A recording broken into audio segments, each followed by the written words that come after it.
Good morning, my darlings.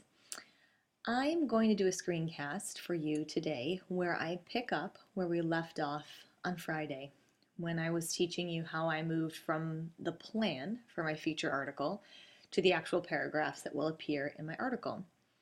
We got as far as the topic sentence and this first paragraph right here. And now I want to focus on the second half of my example. And specifically, I'm going to talk to you today about how to introduce the speaker of a quote, maybe from someone you interviewed or got in a survey, and then also how to include portions of a quote, and then how to do your own talking about that quote, or how to do your own, share your own thinking about the information that you're sharing. So just to refresh your memory, I want you to look over here at the second half of my plan where I have the quote from Dr. Matthew Specht from Johns Hopkins. So these are the specific things that he said for me, quoted word for word as he said them. One of the hardest things about having Tourette syndrome is not knowing you have Tourette syndrome.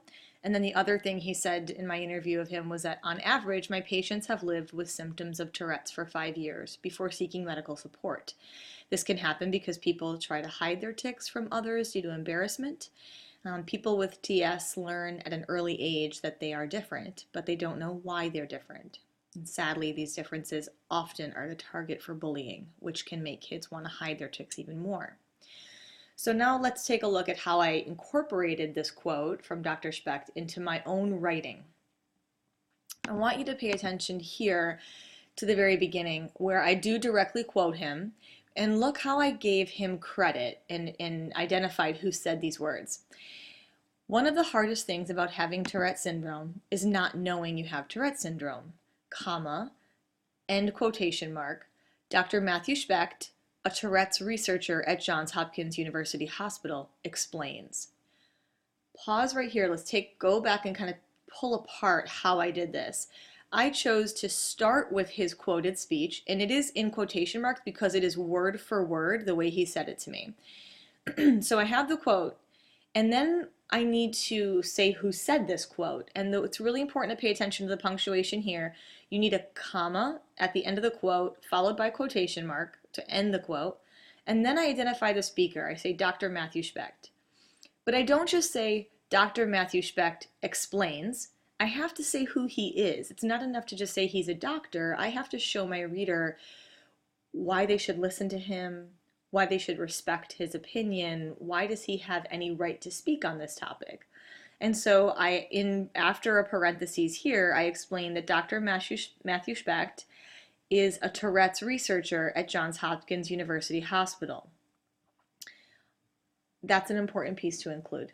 And I want you to use this as an example. Look back at how I use punctuation, where my commas are and why. Pay attention to this phrase, a Tourette's researcher at Johns Hopkins University Hospital. That, if we're talking about grammar, that's called an appositive. An appositive is a phrase that is used to, it's another way to identify the person you just named. So Dr. Matthew Specht and a Tourette's researcher at Johns Hopkins University Hospital are the same person. You need a comma both before and after that appositive phrase that explains who that person is. So pay attention to that. All right, so moving on from that direct quote, I went on to say that many young people with TS develop their first tics between the ages of 2 and 10. Specht says, comma, on average, his patients have lived with symptoms of Tourette's for 5 years before seeking medical support. I'm going to pause here and show you something that I did.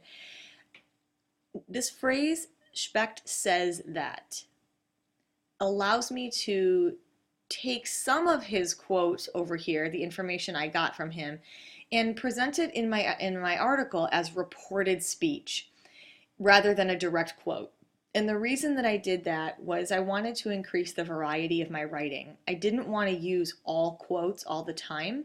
It's okay if you have a quote from someone, if you don't necessarily quote it word for word, but you take the ideas that they gave you in the quote, and I'm still giving him credit. I'm still saying he's the one who said it, but I'm reporting that he said it rather than directly quoting that he said it. And that increases the variety and makes my writing a little bit more interesting to read. I think you'll also notice that this part right here is actually from another place in my plan. And I chose to bring that down and because I thought that it was a nice way to transition from his quote about one of the hardest things about Tourette's not knowing you have it to when getting their symptoms and how long it takes before they get medical support for that. Take a look here, this transition phrase. He goes on to explain that this can happen because people try to hide their tics from others due to embarrassments. This transition phrase shows the reader that the same person is the source of this information without repeatedly saying his name. If I kept saying Specht, Dr. Matthew Specht, Dr. Specht, Specht, it gets a little repetitive. So I've got a couple different ways I can refer to him, and the reader still knows that's who I'm talking about because I haven't talked about anybody else in between. So when I say he goes on to explain, they know I'm talking about Dr. Specht without having to say his name again. Again, that just helps the sentence fluency and the variety and the flow of your writing. I decided to come back to a direct quote down here from his speech, and he says people with TS learn at an early age that they are different, but they don't know why they're different. Sadly, these differences are often the target for bullying, which can make kids want to hide their tics even more, says Specht. Now I'm going to step away from his information and I'm going to comment. I'm going to give some more information about that and explain why that quote and why that information from him is important. For many kids with TS, the teasing and bullying from their peers can cause them to suppress their tics and not want to talk about them. Unfortunately, this can keep them from getting the much needed answers and support they need to move forward. These are my own ideas, my own information that I'm including in this, and I'm connecting it back to what he said in the quote.